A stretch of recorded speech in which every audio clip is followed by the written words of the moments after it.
अब आप लोग शांत रहो। गणतंत्र दो शब्दों से मिलकर बना है। गणतंत्र, गण मतलब जनता होती है और तंत्र मतलब सिस्टम। एक ऐसा सिस्टम जो जनता के द्वारा बनाया जाता है, जनता के द्वारा बनाया जाता है, पीपल के द्वारा बिल्ड किया जाता है, उसको गणतंत्र कहते हैं। इसीलिए 26 जैन 1950 को भारत का जो कॉन्स्टिट्यूशन 26 नवंबर 1949 को बनकर तैयार हुआ था, उसको हम लोगों ने 26 जैन 1950 को इंप्लीमेंट किया। उस दिन से कॉन्स्टिट्यूशन लागू हुआ, उस दिन से भारत एक रिपब्लिक कंट्री बन गया। मतलब भारत का जो सबसे सर्वोच्च पद है, अब वो किसी मोनार्क सिस्टम के द्वारा इलेक्टेड नहीं होगा, अब वो जनता के द्वारा चुना जाएगा। हमारा जो सर्वोच्च पद है वो है प्रेसिडेंट का। रिपब्लिक में जो हमारा प्रेसिडेंट है वो अब पब्लिक के द्वारा चुना जाएगा, जनता के द्वारा चुना जाएगा। इसलिए आज हम एक रिपब्लिक डे के रूप में अपने आप को सेलिब्रेट कर रहे हैं। तो गणतंत्र दो शब्दों से मिलकर बना है, गण और तंत्र। गण मतलब जनता, तंत्र मतलब सिस्टम। तो जनता की एक ऐसी व्यवस्था जिसके द्वारा हम सरकार को चुनते हैं, चलाते हैं, इसी को हम रिपब्लिक कहते हैं। रिपब्लिक में सबसे बड़ी चीज होती है पब्लिक, क्योंकि पब्लिक ही सब कुछ क्रिएट करती है, पब्लिक ही चुनती है लीडर्स को और वो लीडर्स हमारे ऊपर रूल्स करते हैं। ठीक है, तो आप लोग सिर्फ हंसते रहते हो, कुछ सीखते नहीं हो। आज रिपब्लिक डे है, 360 ब्रिटिशर्स ने गुलाम बना के हमें हमारे देश पे राज किया। जो मुगलों के समय, जो अकबर के समय हमारे देश की जीडीपी 24% थी ओवरऑल इंडिया, ओवरऑल वर्ल्ड।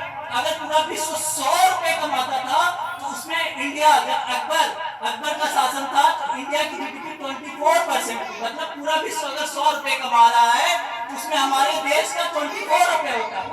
आज भारत की जीडीपी कितनी है? 6%, 7% से ग्रोथ रेट है। तो आप सोच लो हमारा कितना फॉल डाउन हुआ है। और उसके बाद ब्रिटिशर जब गए इंडिया से तो हमारी जीडीपी थी 2-3%।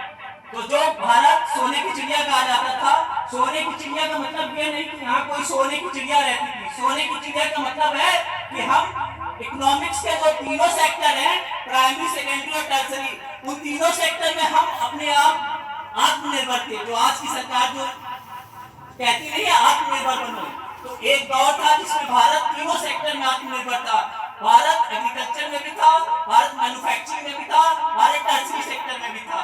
तो आप लोग इस बात का ध्यान रखिए कि रिपब्लिक डे मना रहे हैं तो इसके पीछे बहुत सारी मेहनत है, बहुत सारी कुर्बानियां हैं, बहुत सारा संघर्ष है, बहुत सारा उसका अपना इतिहास है। और आपको पता ही होगा हमारे देश का कॉन्स्टिट्यूशन डॉक्टर बी.आर. अम्बेडकर ने लिखा है।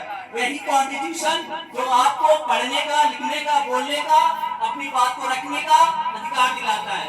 तो आप लोग शांति बनाए रखिए। अभी कुछ कॉम्पिटिशन होगा, girls versus boys. 10 question boys से पूछे जाएंगे, 10 क्वेश्चन गर्ल्स से पूछे जाएंगे। जो ग्रुप अच्छा आंसर देगा, जो ग्रुप ज्यादा आंसर देगा वो विनर हो जाएगा। और इस बार नियम बदला गया है, हर बच्चा एक ही जवाब देगा। अगर एक बच्चे ने एक आंसर दे दिया दोबारा नहीं देगा, और जो बच्चा जवाब देगा उसे ही अवार्ड मिलेगा। ऐसा देखा जाता है, एक ही बच्चा सारा जवाब देता है, अवार्ड सबको मिलता है। ये फेयर नहीं है। तो जो बच्चा जवाब देगा उसी को अवार्ड मिलेगा। ठीक है।